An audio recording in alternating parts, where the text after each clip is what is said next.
Hey guys, Coach Dan here. In today's video, we've got everyone's favorite legs. But before we get to the training session, I first want to discuss something that comes up with clients all the time, which is programming. So if you're someone who comes to the gym without a program and you are not making the progress you would like, that would be a thing to consider. The potential downsides of not having a program is not really knowing if you're making any progress. So you're coming in week to week and maybe you generally know the structure that you'll be using, but you don't really do it consistently week to week, which means you don't really progress with anything at all. So an example would be today we're going to start with hack squats. Let's say one day, week one of a program, I started with hack squats, but week two I went on to back squats. Week three I went on to leg press. Week four I went on to a Smith machine squat. And then in week five, I came around to the hack squats. There wouldn't really be much progression from me doing hack squats on week one to week five. So the alternative would be to have hack squats there for all 5 weeks. See yourself progress for all 5 weeks, try and get a little bit better, because each time you practice a movement, you get a little bit better as well. So if I change it up all the time, although that seems like, people use the term or shock the muscle and stuff like that, and that potentially has some merit because people do feel more damage and it's more challenging. But the downside to that is, for me on the hack squats, if I only did it one time, I'm actually much more capable. I could lift much more weight if I get some practice in with that movement. So if I come back for the 4 or 5 weeks, I'll be lifting more weight than I did on week one. Therefore, I'd be better stressing my muscles out more, putting more tension on the muscles and all that kind of thing. So this idea of setting some sort of program to follow and then tweak that program, I think has a lot of merit. So you might initially start by choosing how many days per week you want to go to the gym, or whatever your fitness avenue of choice is fine. And then you could get like a general template. So it's 2 days, 3 days, 4 days. You go, okay, on those days, I'm then going to set this kind of structure. And from that structure, then you can implement exercises, try those exercises, then go from there. So the idea of sort of randomly coming in, looking at a couple of machines going, I'll use those this week, is potentially, just imagine you are a builder and you're trying to build a house and you don't really have a plan. You just kind of rock up on the day and go, oh, I'll do this today, oh, I'll do this today, oh, I'll do this today. Now that potentially will get your house built, but it is not as likely to be very efficient than if you had some sort of plan. Now, plans go wrong all the time, and then you'll have to change potentially at some stage, but at least having that plan to kind of get back to, especially at the outset. So yeah, that's just something to consider before we get out here. We got legs today. It's the first lower body session of the week. I do 2 lower body sessions per week. This one starts off with a compound quad movement, which is the hack squat, which we'll go through some tips and my little tweaks I have for our hack squat machine here, and then we'll move on to some of the other stuff. Pretty good workout, feeling pretty good at the moment, so let's keep riding that wave. See you out there. Okay guys, here we go with exercise number 1, the hack squat. So the only real factors with the hack squat to keep in mind: foot positioning. So everyone's a little bit different here as far as where they have preference. I would say, pending most things, we want feet to be somewhat low on the platform. You could take them higher, and that might lean the exercise a little bit more to being more glute dominant, but I think this machine is set up mostly for your quads.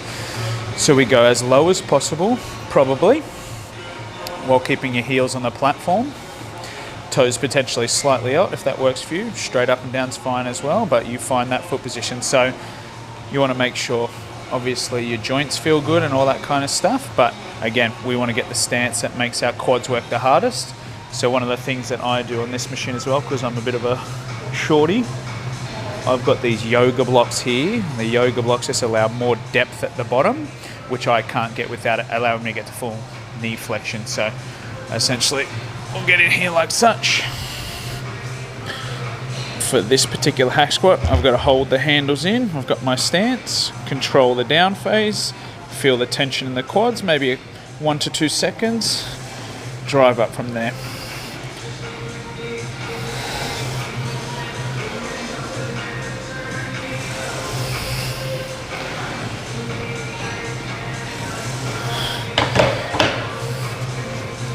And that's that. So we're going to work up with our general warm-up protocol.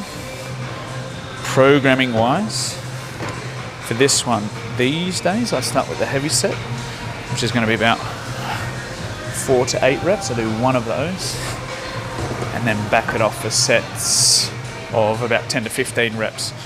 That's just purely for, I quite enjoy that heavy set at the beginning. Those lighter sets feel really effective, but I find the heavy set quite fun as well. So start off with the heavy one, then bring it back down.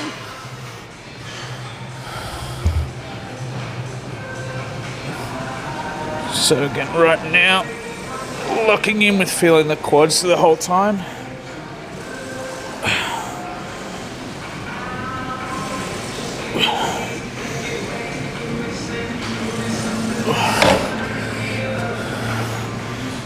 So this is definitely one of the top quad exercises for me.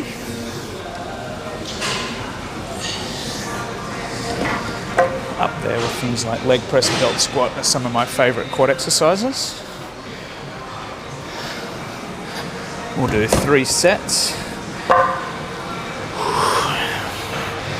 Go through my warm-up protocol and then I'll check in with you for set number 1. Okay, we're about due for set number 1. So some of the things I use for squat, for most of my squatting movements, leg presses even, squat shoes. You'll see these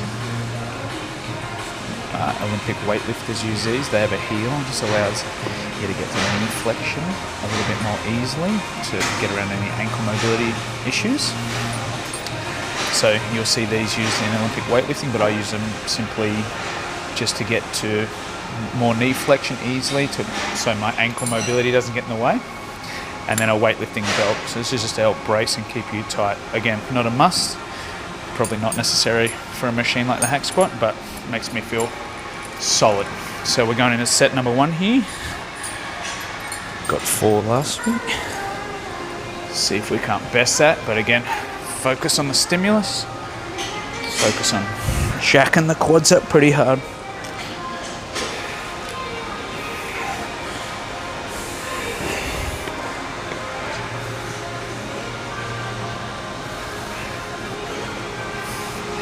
Okay, here we go.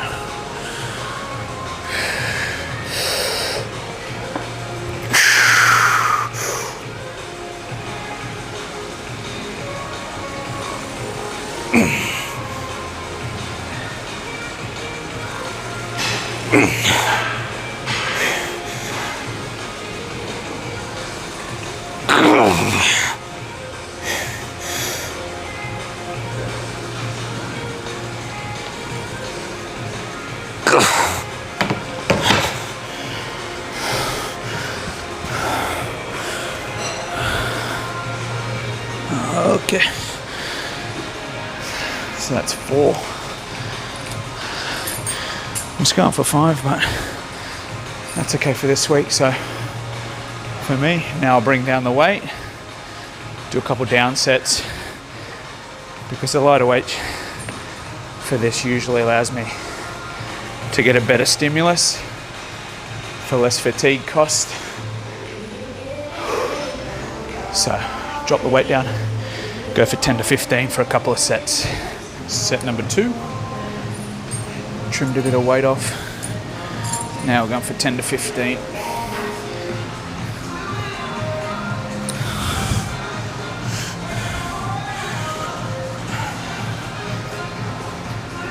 Again, focusing on the quads, on the way down, at the bottom, on the way up, and everything in between. Feel the tension applied there the whole time. Do the hoik up of the shorts, create the diaper. And away we go.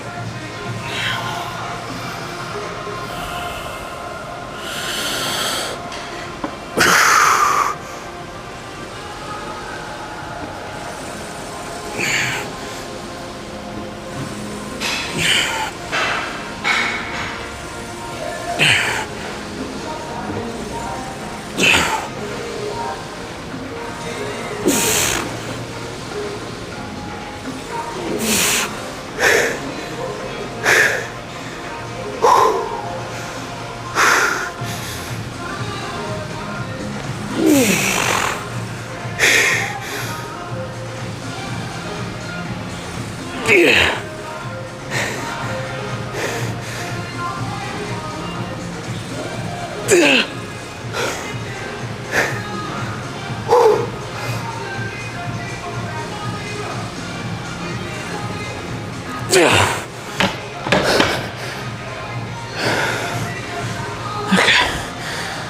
10 reps. Happy with that. One up on last week.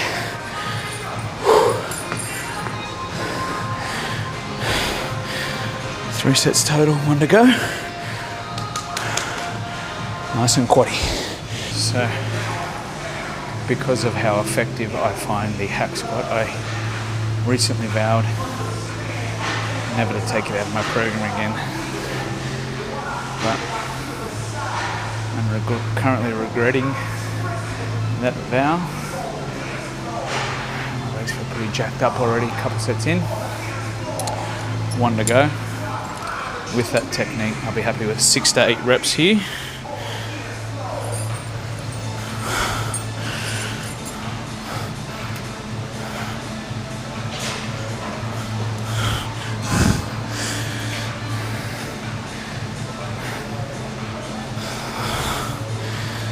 Let's go.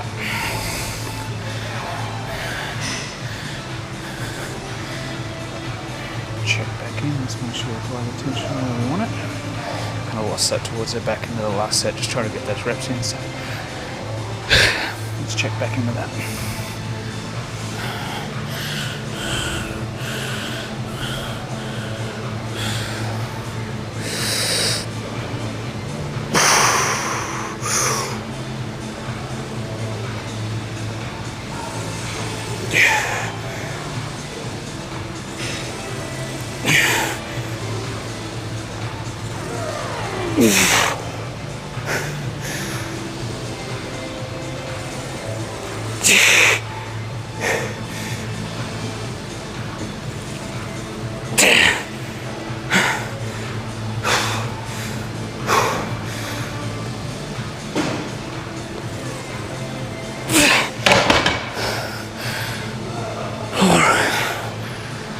So 6 is me for that. Maybe not the best performance ever, but not too bad.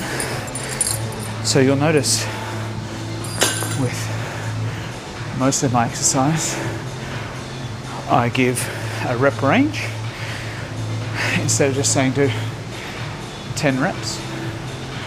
What this allows for is a double progression model, which basically means you can progress either weight or reps. So an example on that set, second set of hack squats at the high reps, I got 10. I'll potentially leave that weight until I can't get up to 15. When I get to 15, then I could consider adding weight and repeating that process. So depending on what makes the most sense is doable in that situation. We have some flexibility of how we progress. So could be weight or reps.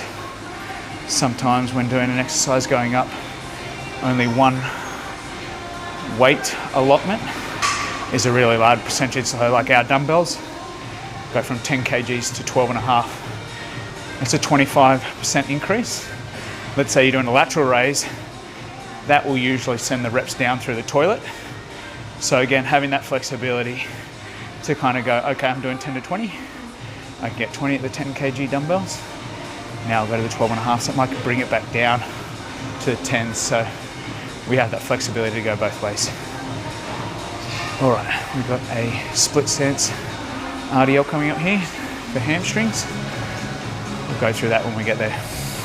All right, next we have a dumbbell split stance, or some people call it a B stance, RDL. So 1 foot out in front, other foot back on the bench.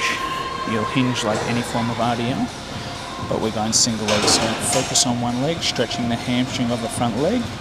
I'm going to go dumbbells today. I've used belt squat for this. I've used a landmine. This is probably the best for me as far as loading goes. So 5 to 10 reps per leg here. I'll take a little break between legs as well.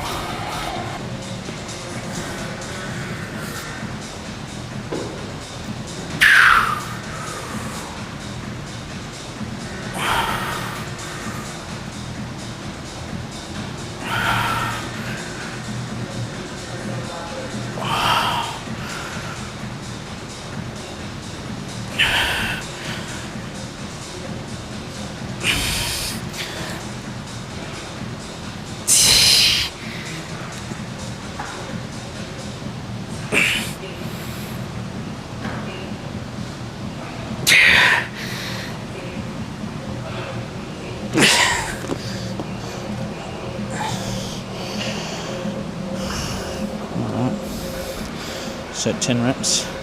So the other thing I have is this platform at the back here, which gives us something to push off of. I've got wrist straps to help with grip, and again the belt for bracing. None of these are deal breaker. You can still do this without all this. I've just got all the gear and very little idea, so I'll use it all.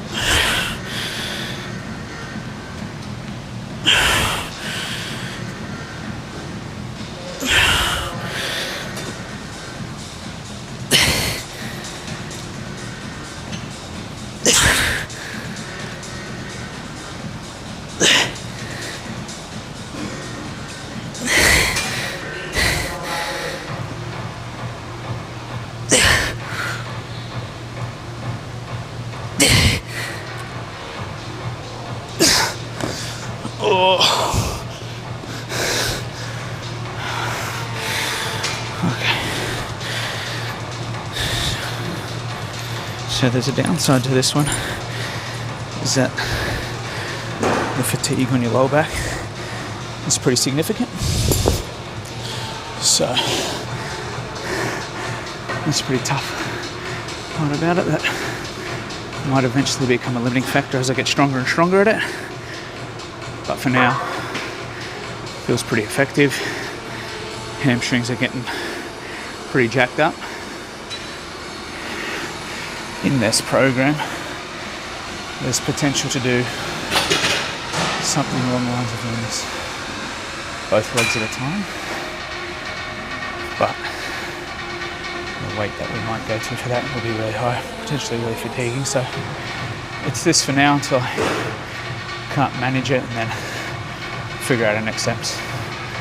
All right, 3 sets total, 2 to go. All right, set 2. So some things I do also on this one is I go no shoes. You could do it with flat shoes, but sometimes things with lots of cushioning can create a bit of instability issues. So an exaggeration of that might be like lifting on a pillow. It would feel really unstable, so hard to be really strong and feel like you can produce a lot of force. So barefoot. I set these on the bench so I don't have to lift them up off the ground. So just all these little things to consider for your setup. All right, we're going set 2 here.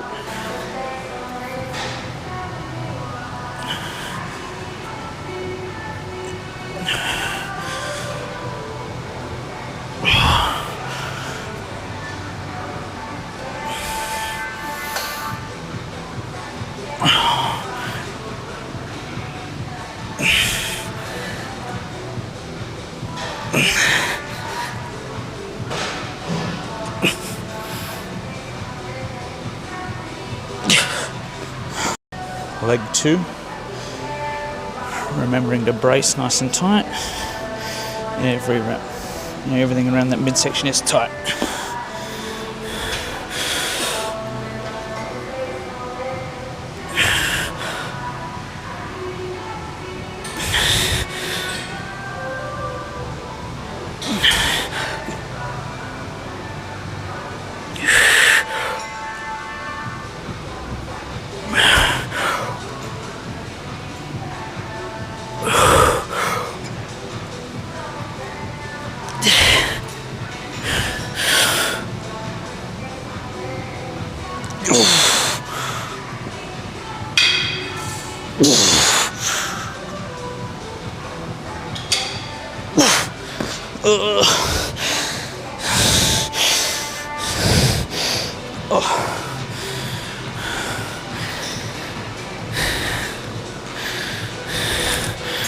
One more.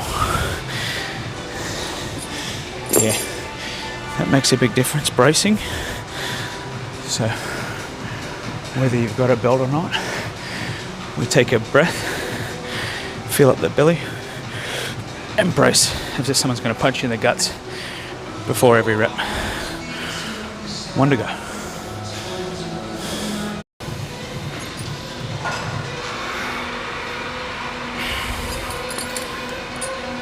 So to my point about programming from the intro, when I started off at this exercise, I was doing 30s per hand, should I say, and now I'm doing 35 each. So if I were to switch to a new exercises the following week, you don't get the opportunity to essentially apply more tension, get that progressive overload going. So I think an exercise should stay around for almost a minimum of 4 to 6 weeks, but sometimes you keep it until it doesn't work anymore. So, okay, final set.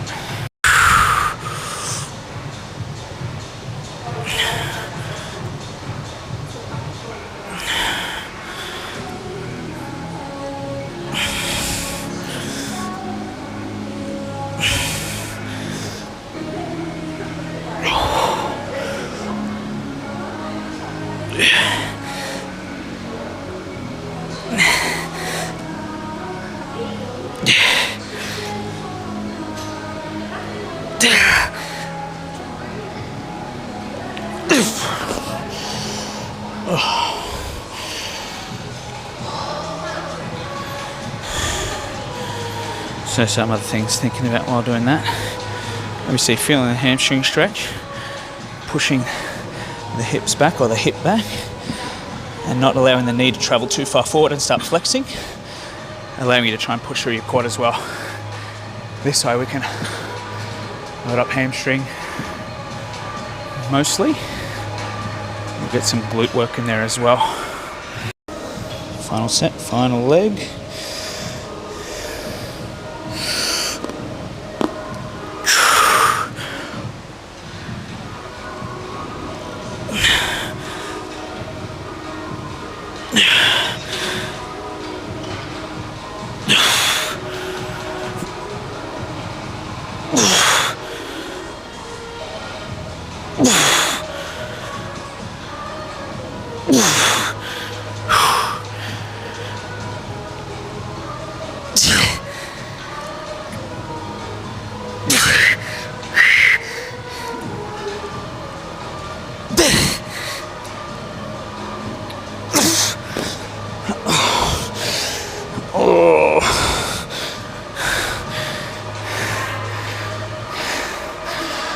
Yeah, so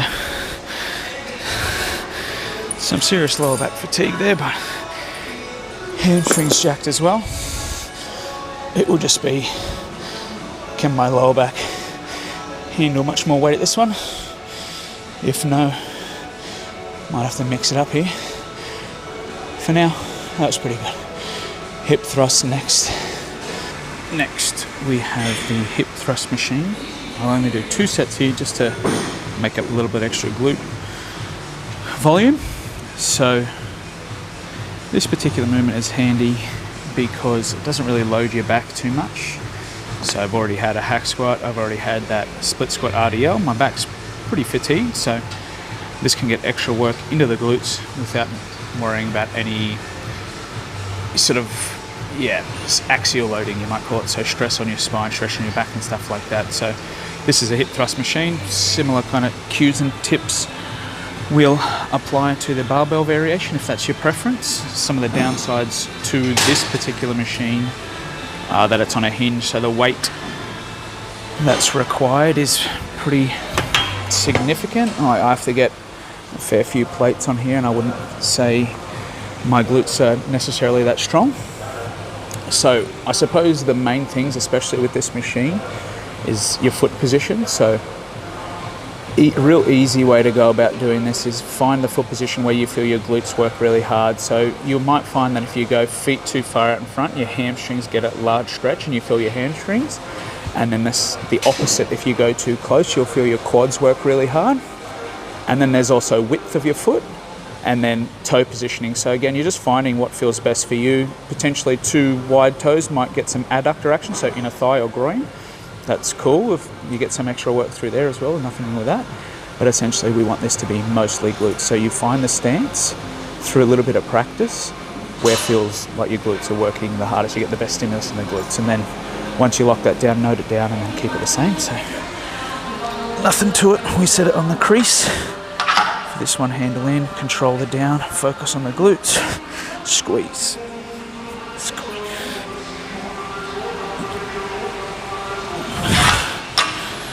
So the hip thrust in general, pretty popular exercise for the last 5 to 10 years, I'd say, for glutes. But again, there are some downsides, is that you don't really get the glute into a really significantly stretched position. But because I've already done that RDL, we do squats, we do tick that box. And on this day, I've placed this here because, yeah, I don't think like my back could do too much more. So any version of split squat, or which I really do like, or things like that, I don't think are going to go very well for me. So this is a good option just to get the extra volume in. One more practice set and then we'll hit our first working set. I go 10 to 15 on these. Yeah, your working set 1. Got 11 last week according to my training log, so obviously I want to best that, but ultimate goal, feel the glutes, right? Control the way down with the glutes, thrust, squeeze the glutes at the top, and really smash those glutes. So the reps, if I can best that 11 from last week, that's cool. If not, just, again, it doesn't mean I'm not necessarily growing anything or muscle's not growing. It just means on this workout, I can't get better. Maybe it will take a little bit more time for me to grow enough muscle to show that I'm better at this movement, right? Okay.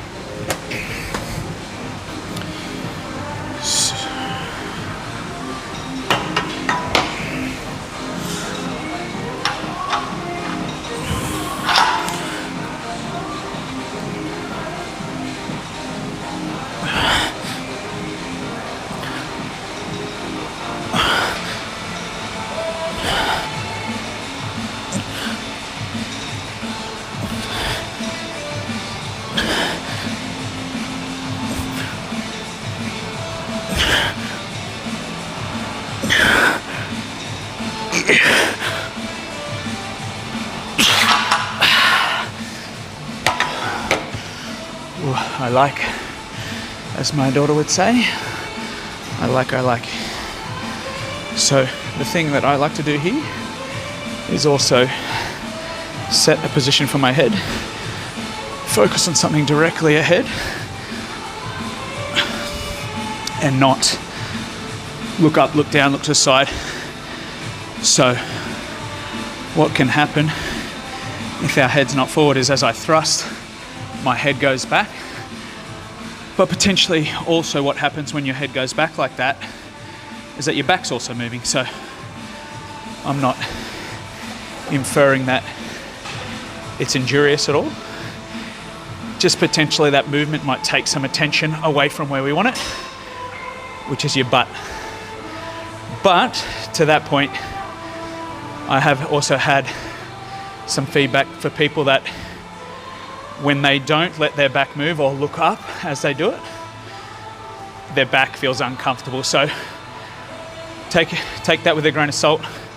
Find the technique that you feel your glutes work, and ultimately don't feel any joint pain or any other issues.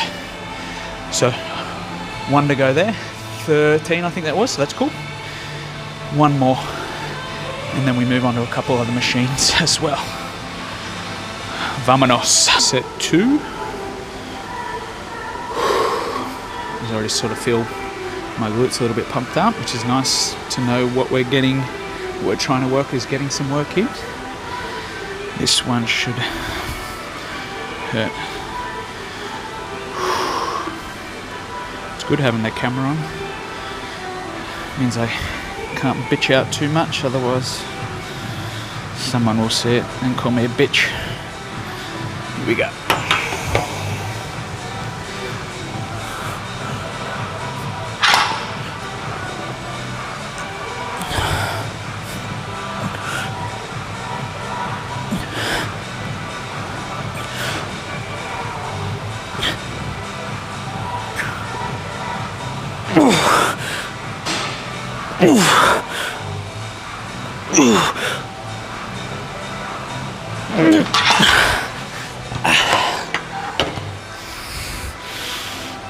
Oh yeah.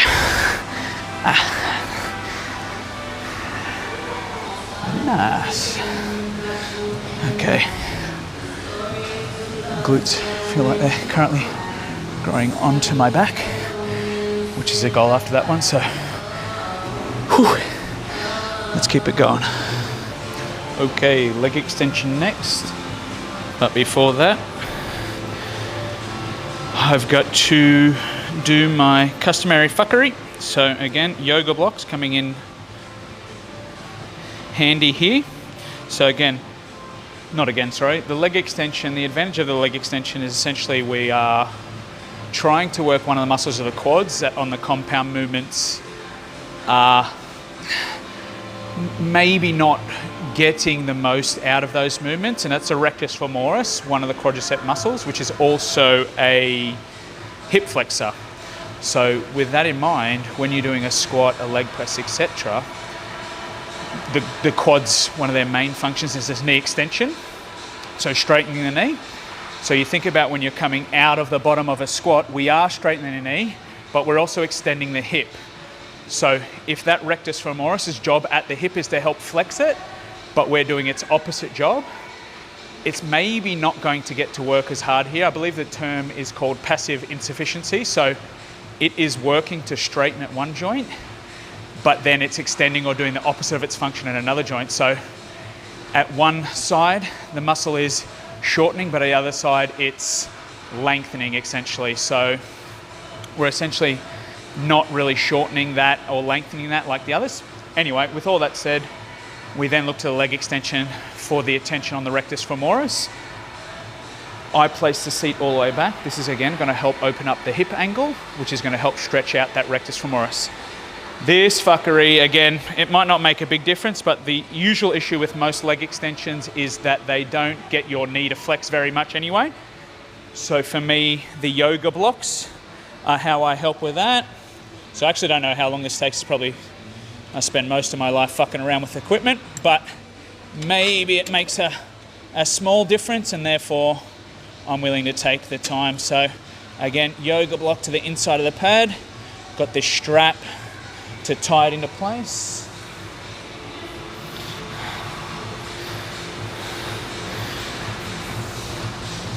And then the same on for the other leg.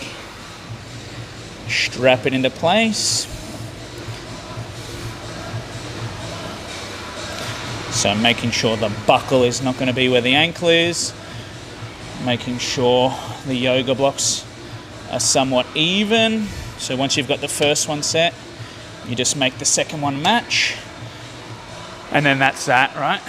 So again, back is all the way back. This isn't into position yet because I want to get into the seat first, and then it will essentially shove my legs this way. So now that I'm there, progress has been pretty good on this one. So I'm not cold, so I'm just going to do one set, make sure the setup's correct, make sure everything feels okay, and then go to my working weight. All other cues apply here. Control the weight on the way down to feel the muscles work and hold that tension, and then use them on the way up as well. This is really targeted. Okay.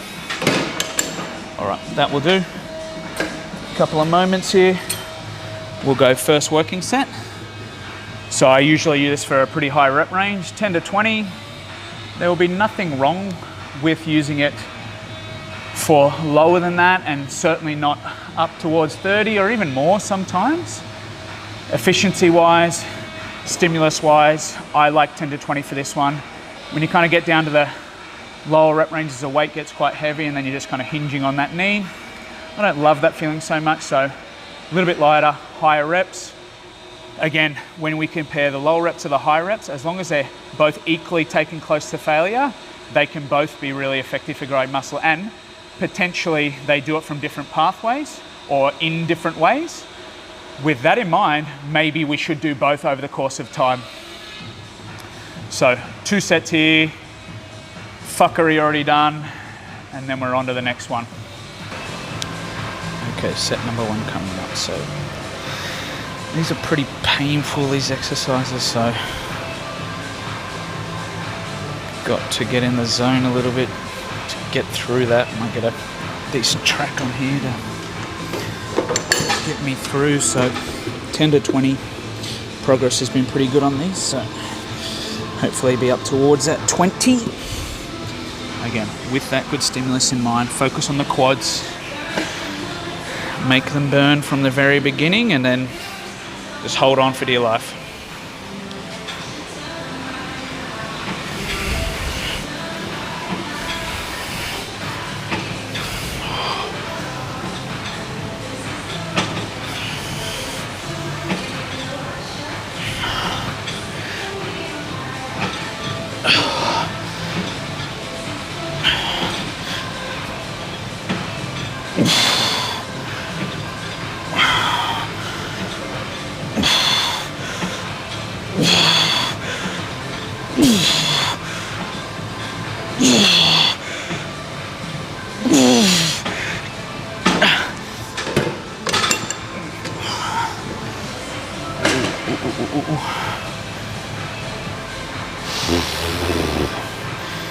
Okay, not too bad. 16 reps. Got 20 last week, but this was a significant weight increase. So something I don't get a lot of in my training is any kind of training partner. There is some merit to having a training partner, which is when people are watching you, you often do a little better, even though I consider myself somewhat intrinsically motivated. If you get someone to watch you, there is what's called the supervision effect, and you often push a little bit harder. So the camera's a good thing for that, is helping me push a little bit harder. But you might have a training partner who does that for you as well. And there are some challenges with training partners, sort of like scheduling, and if they maybe aren't as committed as you, sometimes they can let you down and you start to rely on them a little bit. So again, play it by your own context, your own situation. Maybe it'll be good, maybe it won't. You can often find, if you've got a friendly person at the gym that doesn't mind spotting you, they essentially give you that supervision effect, which can be pretty cool. So something to consider for your own training. All right, about 30 more seconds, and then 1 set remaining. Final set.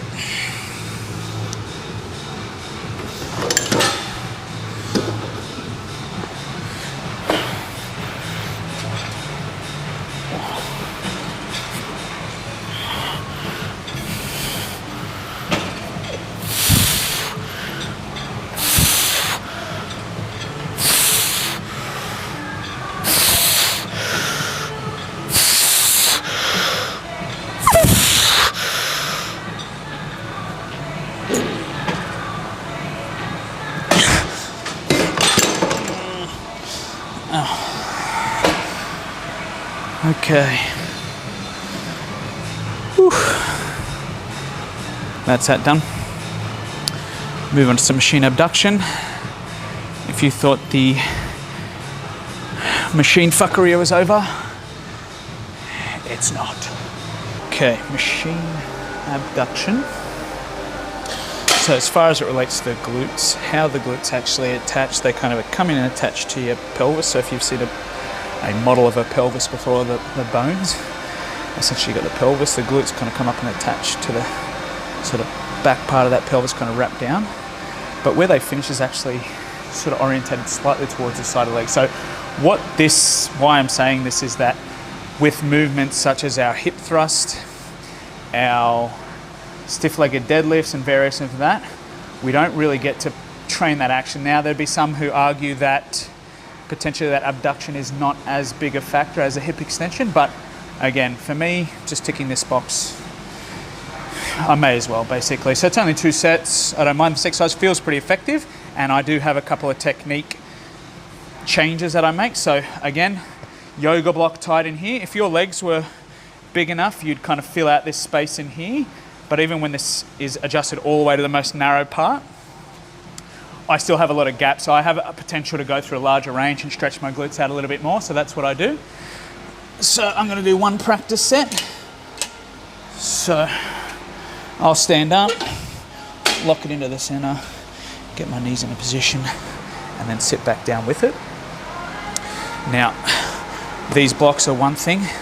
The other thing I do that's not uncommon, I would say, is that I lean really forward into it. So here, so again, glutes being hip extenders, training muscles in stretch position appears to have a lot of merit. So leaning forward just helps stretch them out a little bit more, as well as getting the knees as far this way from the yoga block. So a couple of factors there. Yoga block's pushing me in this way. Me leaning forward this way, I can essentially put my hands on the machine here, and then I'm abducting.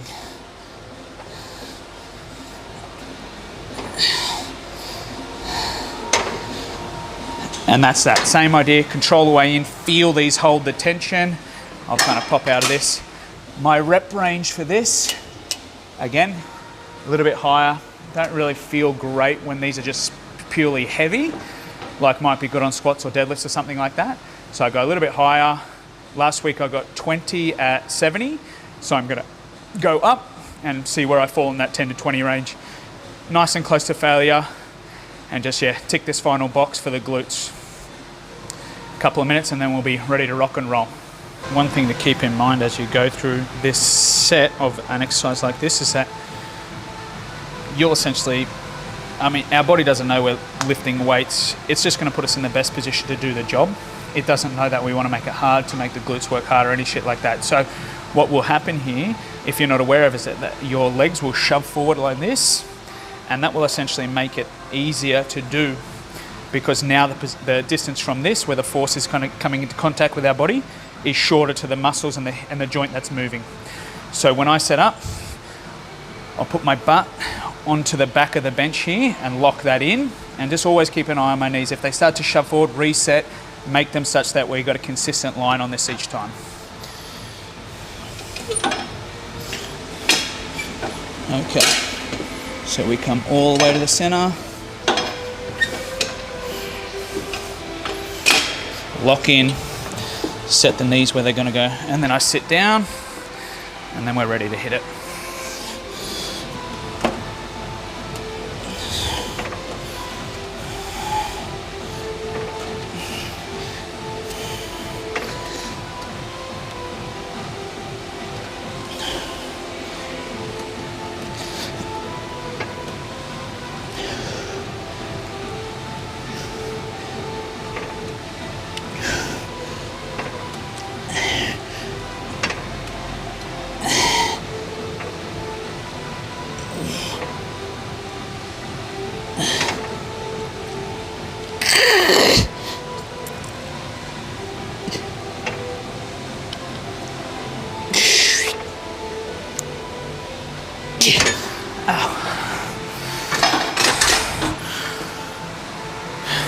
Okay, pretty good. So, before you ask, I know everybody wants the camera angle that comes straight from the crutch here, but this is a kid-friendly channel. No, I'm just kidding. Build some rapport and then we can get that shot. Okay, good stuff. One more set. Only 2. Again, just trying to tick the box of making sure we are abducting the hip. You do feel it in your glutes, but the sensation feels to be in your glutes, but essentially we also have muscles that purely do this motion, and maybe it's not the glutes as much is kind of some of the suggestion that goes around, but tick the box, 2 sets. It's not too fatiguing, so may as well in my mind. Want to get. Sometimes I don't think I'm the biggest little bitch out there, but sometimes I think I'm a bit of a little bitch, you know? So I just want to be less of a little bitch. Every week or every day or every year, something like that. A little less soft or wussy. That's the goal. Okay, no wussy in me this set.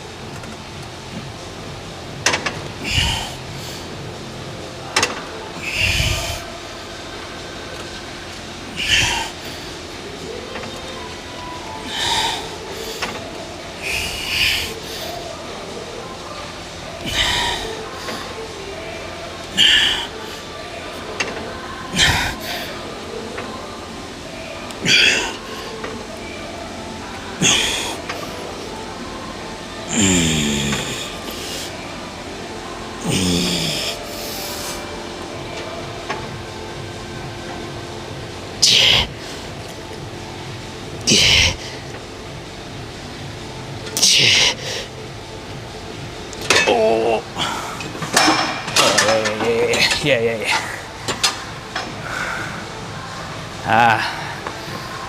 That was good. Okay. Less little bitch on that one. Okay, let's move on. So finishing off a lower body workout with some abs and calves. Now I'm going to do a leg raise off of the GHD here, which I'll show you in a second. So most people might do the sort of hanging leg raise off like a pull-up bar or something like that, or the Roman chair variation where you kind of hold this position and then you raise your legs like that. Now, a couple of issues with that one would be that holding on or holding yourself up is pretty fatiguing, and also, same as what we're always talking about, there's no challenge in the lengthened position. So if my leg's here, until it starts going up, it gets hard. Now, if we lay down on this GHD, it's hard in the stretch position down at the bottom, which I'll show you in a second. It's hard down there, as well as I don't have to hold myself up. I just kind of lay on here. Now, I'm using the GHD because also this curve, this particular variation of GHD has a curve, and that curve kind of aligns with the lower back. And the rectus abdominis, or the abs, they essentially make your lower back flex. So they pull the sternum down towards the hip, or vice versa, hip up towards the sternum, which is what we're training on here. So it is pretty difficult to do this one. So there's potential for you to start on the ground, and if you have an ab mat, which is basically a curved mat that kind of sits on the ground, you may never actually need to use this. So yeah, you could just always do it off the ground, but we don't have an ab mat here, and I found this to be really good. So essentially you kind of line your lower back up with the curve of the GHD, and then we're raising the legs up. So while I'm doing this, I'm not just thinking about flexing my hip, I'm thinking about tipping my whole pelvis towards my sternum, because that being the job of the abs. So that's the focus here, using the abs to kind of pull your whole pelvis up like this the whole time. If you're new to it, bent legs can do the trick. And if you get quite good at it, I've also got these thingies, which I got off Amazon, which essentially you strap a dumbbell to and strap them to your foot just to weight it, because I was getting quite good at it. So the reps were getting pretty high. So you can use this to weight it, because I really value this exercise. So I do this as a superset with some calf raises to finish, which I'll show you both of. I do 5 sets of this superset. Leg press is in use now, so might kick off with the weighted versions of these and see if that becomes available, and then go from there. Yeah. Next up, leg press calf raise. Not too much to say about this one. So I think some of the important things are to make sure your backrest is up high enough. Otherwise, if this gets decently heavy or challenging, kind of shoves you up the seat, and we don't want you rocking it off the seat. Some of the other things you'd potentially like to do here is make sure there's no, if you have a leg press that has no platform underneath it, that just allows, again, a good range of motion. So I'll put half my foot on here, half the foot off, let the heel sink underneath, raise up onto the toes, feel that calf stretch, raise back up onto the toes. Now with this one as well, I do a lengthen partial set at the end, so I kind of max out on full range, and then I do lengthen partials to finish. So I put this in the 10 to 20 rep range, and that's about it to be said about the leg press calf raise. So between my fancy leg raise exercise and this, I'll do 5 supersets, so moving one from the next. They don't really affect each other too much, which is a good thing, so I can save some time here. So I won't put you through having to watch all 5 sets. So next time you see me, we'll check in at home, sum up things, and give you my summary of today's workout. See you there. All right, guys, that sums the workout up. So all you didn't see from that workout was me finishing off 5 supersets of calf raises into my fancy dingle-dongle leg raise on the GHD. So I essentially go from one to the next exercise on those to save some time.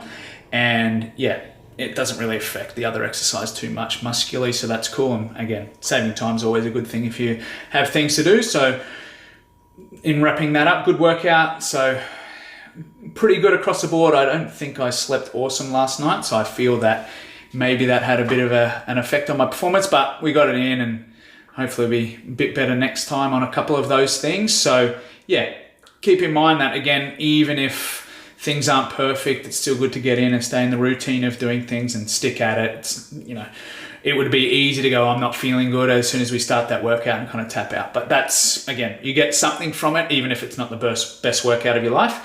So summing up from the intro from before as well, as far as programming goes. So again, keep in mind that our program at least gives us something to work from, and then change and adjust that's somewhat consistent. So if you don't have a program, you come in and, you know, even if your days are structured such that you do this on this day or this on this day, it still becomes that little bit random where we don't actually progress at anything because you can just change it all the time. So having a set program, choosing a couple exercises, try and build upon those. If you then feel like it's not working, then change it later down the track. But yeah, finding a program, 2 days, 3 days, 4 days, 5 days, whatever you can be consistent and sustainable with, punch in some workouts, come back and revisit those workouts, progress over time. And that's how progress is made, by consistency. So keep that in mind, and always remember, it's all about progress over perfection. So we're not perfect ever, but if we can progress that little bit over time, then we'll eventually get to where we want to be. Coach Dan, signing off.